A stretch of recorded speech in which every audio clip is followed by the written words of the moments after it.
Aí, meus amigos e minhas amigas, as eleições na Venezuela que acontecerão nesse domingo, dia 28 de julho de 2024, está causando uma preocupação imensa. As pessoas não sabem o que poderá acontecer nesse pleito, pois o atual presidente, o Nicolás Maduro, parece que não está querendo entregar o cargo de maneira nenhuma. Vejam aí alguns dos comentários de emissoras sobre as eleições. Maduro não vai ter muita saída, né? Se ficar, vai ser preso. Se perder, né, essas eleições, se ficar, vai ser preso. Se fugir, vai ser preso. Se ficar, o bicho pega. Se correr, o bicho come. Mas o que você tem de fresquinho aí para passar para a gente, Gerson? Então, olha só. Eu tinha essa informação já do que circulava aqui nos Estados Unidos, mas eu já confirmei também com pessoas que estão lá na Venezuela. Os filhos do Maduro já deixaram o país. Então, os 3 filhos da esposa e o filho biológico dele já deixaram a Venezuela. O Maduro tem 3 aviões que estão à disposição dele exclusivos. Esses aviões ele já posicionou em alguns locais, já estão com combustível, tripulação pronta, e existem 3 possibilidades levantadas pelo Serviço de Inteligência aqui dos Estados Unidos. Primeira opção, óbvia, é aquela mais evidente, seria para Cuba, ele se refugiar em Cuba, mas isso não bate muito com o próprio estilo, né, dos ditadores, que não vão querer ficar em Cuba. Hoje, Cuba passa por uma pobreza muito grande e não creio que essa seja realmente a opção. A segunda, que foi levantada pelo Serviço de Inteligência, seria uma escala de algum tempo na República Dominicana. Também não creio muito, porque há muita presença dos Estados Unidos ali na República Dominicana. Então, qual é a opção vencedora que todos estão apostando? É que Maduro já deslocou, inclusive, grande parte de recursos para lá. Há quem fale em 3 bilhões de dólares que já foram mandados antecipadamente para a Turquia. Veja que a Venezuela é um dos poucos países da América do Sul, se não o único, que tem voo direto para Ankara. E, na verdade, já há alguns meses o Serviço de Inteligência já havia monitorado e rastreado a um envio de ouro da Venezuela para a Turquia, e os próprios líderes dessa Revolução Bolivariana, vários deles já transferiram recursos para a Turquia. Por que a Turquia? Porque a Turquia não tem acordo de extradição com os Estados Unidos. Então, embora a Turquia seja um país europeu, esteja na OTAN, ela não integra a União Europeia, mas ela tem litígios ali de interesses, particularmente com Israel, que nós vamos abordar semana que vem, mas a Turquia ela é hostil à ideia de ter um tratado de extradição com os Estados Unidos. Então, é um local que o Maduro já preparou, ele fica na Europa, fica próximo até da Rússia, com quem ele tem bastante ligação também, e seria um local confortável. Por que eu falei da segunda-feira? Porque existem algumas possibilidades. Militares, inclusive o próprio ministro da Defesa, que é alguém odiado por grande parte dos militares, eu explico, porque ele ficou todo esse período e ele não permitiu uma renovação natural. Ele foi fazendo as promoções políticas e realmente desvirtuou toda a cadeia, a política de pessoal das Forças Armadas. E ele não é alguém benquistos, porém, ele já se ofereceu, veja bem, já se ofereceu para a oposição para intermediar, ou seja, dizendo que as Forças Armadas respeitarão o resultado e não se colocarão contra a população. Não sabemos. Diosdado Cabello é outro que diz que morre, mas não sai da Venezuela. Não sabemos também. Agora, aquela cúpula mais ligada à cúpula política, esses já se arrumaram, Paulo. E cada um deles já tem a sua rota de fuga pronta. Por isso que eu digo que a segunda-feira vai ser muito importante. Se Maduro, de fato, declarar sua vitória, o mundo não reconhecerá, a própria oposição não reconhecerá, e o tal banho de sangue que ele ameaçou, as Forças Armadas não darão respaldo para ele. Por outro lado, se a oposição vence, como você bem disse, se ficar, o bicho pega, se correr, o bicho come, ou seja, ele não pode permanecer, ele e essa cúpula, porque ainda que seja negociada uma anistia, isso não será no primeiro momento. E sabe o que o ministro da Defesa falou? Ele disse o seguinte: bom, se o Maduro vencer, E se a oposição aceitar, ótimo. Mas se acontecer o revés, se o Maduro perder, a nossa proposta é que o derrotado se afaste um pouco, descanse, até que haja uma transição pacífica. Então você veja que o Celso Amorim está se deslocando para lá e vai ter que informar o que está acontecendo. Lula não foi assistir às cerimônias em Paris, nós vimos já o Boric e até mesmo o Gustavo Petro, todo mundo dizendo, olha, já deu, Maduro, já deu, está numa boa hora para você botar o seu chapéu e tirar o time. Inclusive a Rede Globo de televisão já anunciou fechadas as fronteiras. E parece que também mais de 7 milhões de venezuelanos que saíram do país, apenas 600 e poucos mil é que foram autorizados a participarem desta eleição. Veja o que a Rede Globo disse sobre a Venezuela. A eleição presidencial da Venezuela, marcada para domingo, teve hoje mais um episódio de truculência do governo de Nicolás Maduro. As Forças Armadas fecharam as fronteiras. A decisão começou a valer na madrugada de hoje. As fronteiras terrestres, aéreas e marítimas da Venezuela vão ficar fechadas para pessoas e veículos até às 8 da manhã de segunda-feira. Uma medida parecida foi adotada nas eleições de 2018. O regime de Nicolás Maduro, que concorre à reeleição para um terceiro mandato, afirma que a medida é para resguardar as fronteiras e prevenir atividades que possam ameaçar a segurança da Venezuela. Com o fechamento do espaço aéreo do país, um avião que levava ex-presidentes de países da América Latina foi proibido de decolar do Panamá em direção a Caracas. Os líderes foram convidados pela oposição para acompanhar o processo eleitoral. Entre os passageiros estavam a ex-presidente do Panamá, Mireya Moscoso, e o ex-presidente do México, Vicente Fox. Em uma rede social, o presidente do Panamá, José Raúl Mulino, protestou contra a decisão. Logo depois, o chanceler panamenho, Javier Martínez Acha Vázquez, se reuniu com a encarregada de negócios da Venezuela. Horas mais tarde, disse numa rede social que o governo venezuelano informou a ele que o espaço aéreo havia sido liberado. A autoridade venezuelana de aviação disse numa rede social que os voos no país estão operando com total normalidade. A medida de Nicolás Maduro é mais uma que preocupa a comunidade internacional.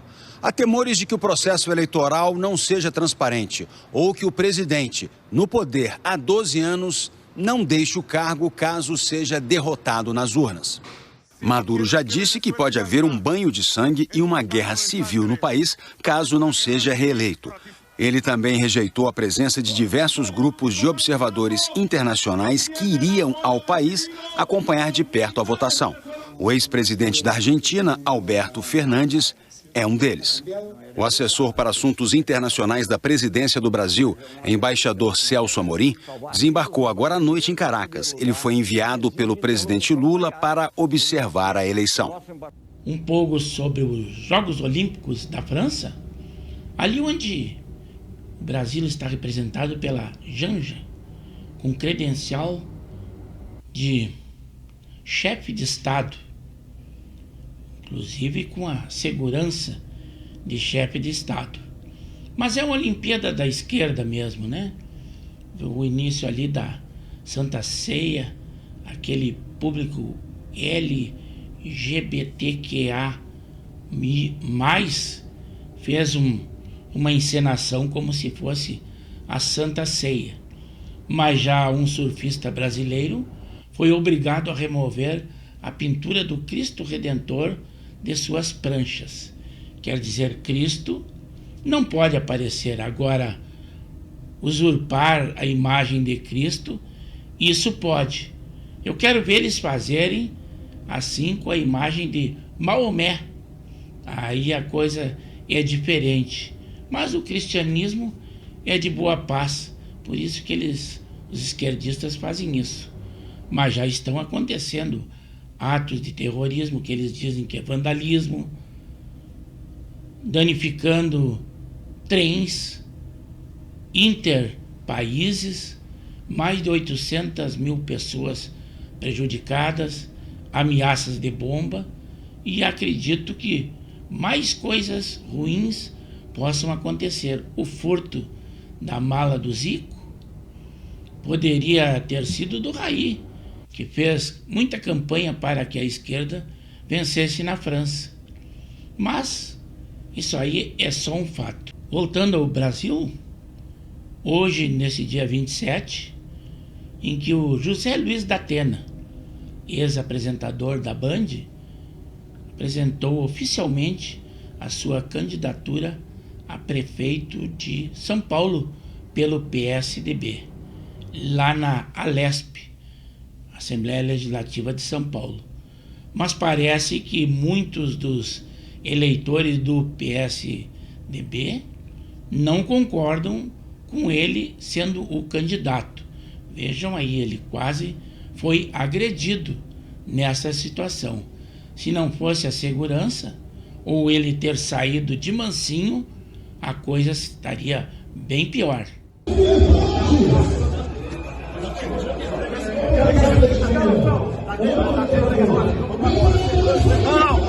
Onde é que esses caras estão?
Ao mesmo tempo em que da Atena estava hostilizado, o ex-presidente Jair Bolsonaro recebendo seus apoiadores, embora ele esteja inelegível. Mas aonde ele vai, ele atrai multidões e as pessoas querem tirar foto com ele. Aí está um exemplo.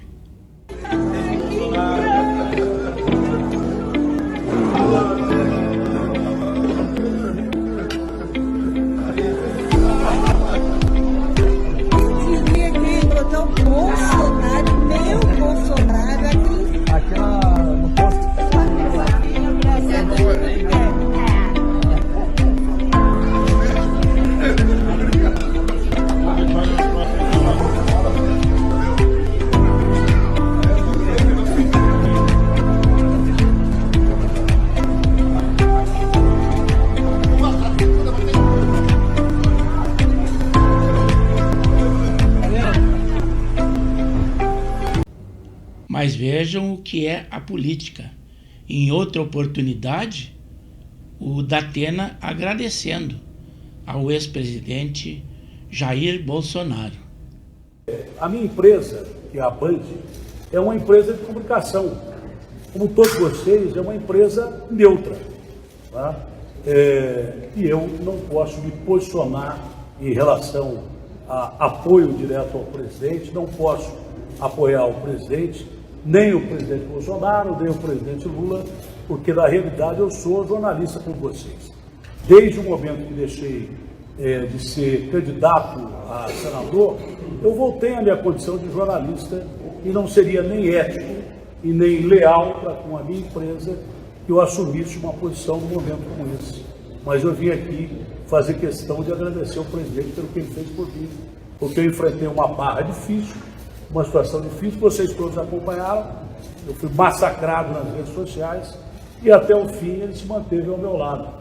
E eu repito, gratidão você não pode deixar de lado em momento nenhum. E agora, atualmente, qual a posição dele comparando os governos do presidente Lula e do ex-presidente Jair Bolsonaro durante uma entrevista? Datena, você está dizendo que você não é nem de direita, nem de esquerda, está se colocando o tempo todo na campanha como a opção do centro democrático. Não é que eu não sou de direita e de esquerda, eu sou full. Só um minutinho, Diego. Eu não ia falar só para a gente respeitar a pergunta e depois a resposta. Você está se colocando como a opção do centro democrático. Mas quem fez o melhor governo, Luiz Inácio Lula da Silva ou Jair Bolsonaro? Claro que foi o Lula. O Lula não foi eleito 3 vezes à toa. Foi tentativa de golpe? Oi? O 8 de janeiro foi tentativa de golpe? Você tem alguma dúvida disso? Estou perguntando para você. Você tem alguma dúvida de que o 8 de janeiro foi uma tentativa de golpe? Estou perguntando para você. Clara, absurda, desproporcional, e eu acho que é interessante como é que pode acontecer uma tentativa de golpe como essa e de repente o Lula está lá em Araraquara com o Edinho, prefeito de Araraquara, almoçando, nem sabendo o que estava acontecendo. Como é que as forças de segurança do governo não avisaram o presidente Lula de que o golpe iria acontecer? Os fatos estão aí, as imagens também. Mas eu espero que vocês comentem, compartilhem, deem o seu like, a sua opinião e se inscrevam no canal de Pepe Severo no YouTube, pois temos edições diárias e dos mais variados assuntos.